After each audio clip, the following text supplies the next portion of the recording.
Here we are on Main Street in Falmouth. This is the perfect place to stroll. It's only a half a mile from the harbor where you keep your boat. Now this street has a historic trolley that goes by. It has a street fair in the summer that has arts and crafts. It has summer concerts, jazz fests, and there's tons of shops. This is Main Street in Falmouth. Historic, tree-lined, quick walk from the boat. Easy, easy. Let's go check out a few shops. Hi!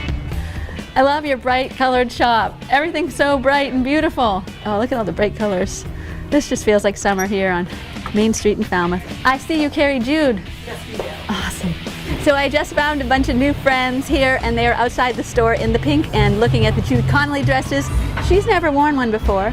I was in Wellesley shopping the sale at Lily and was absolutely magnetized to the colors at Jude. It was wonderful. Friends who Fabulous. are shopping on Falmouth Main Street, finding a Jude, finding a Lily.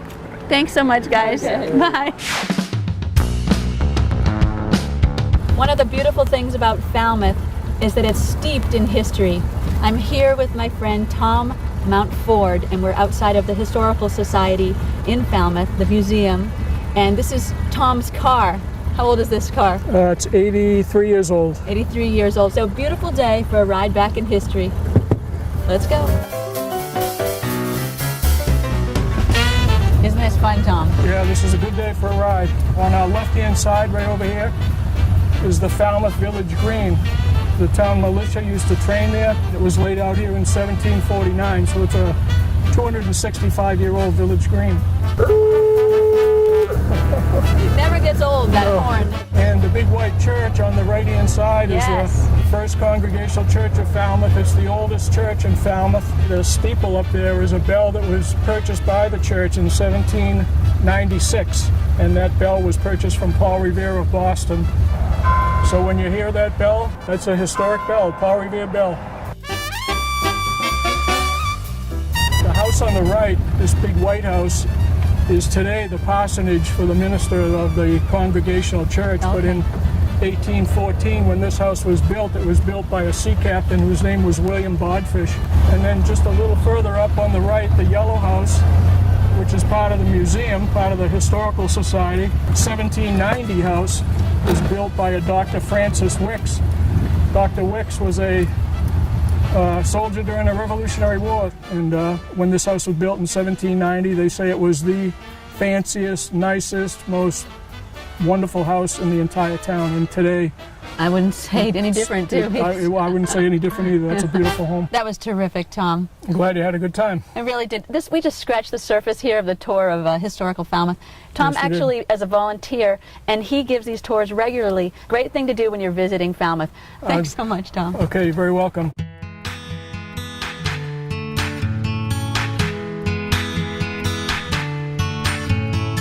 Well, if you're a boater, and I know you are, you probably recognize this icon, Nobska Light, or Nobska Point Light. It sits on the division between Buzzards Bay and Vineyard Sound and overlooks beautiful Martha's Vineyard. This is part of the road race, Falmouth Road Race course, and it can be seen for 17 miles out to sea there. It was originally built in 1828, and then this current structure was built in 1876. Catherine Lee Bates was born here in Falmouth and died here in Falmouth. Her home is still preserved by the Historical Society. She wrote America the Beautiful, our country's second national anthem, I would say. This is one of the things to appreciate about Falmouth. This is the Shining Sea Bikeway, named after, of course, Catherine Lee Bates and her America the Beautiful, beautiful song. And this is 10.7 miles long, and it stretches from Falmouth to Woods Hole and then beyond to North Falmouth. It's a beautiful place to bike. It's just a beautiful, beautiful part of Falmouth.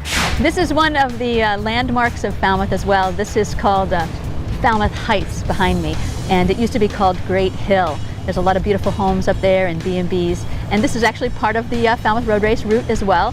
And right beyond that hill, around the corner, there's a couple restaurants, a ball field, the finish line, and a beautiful beach, and it's often crowded, but look at the views.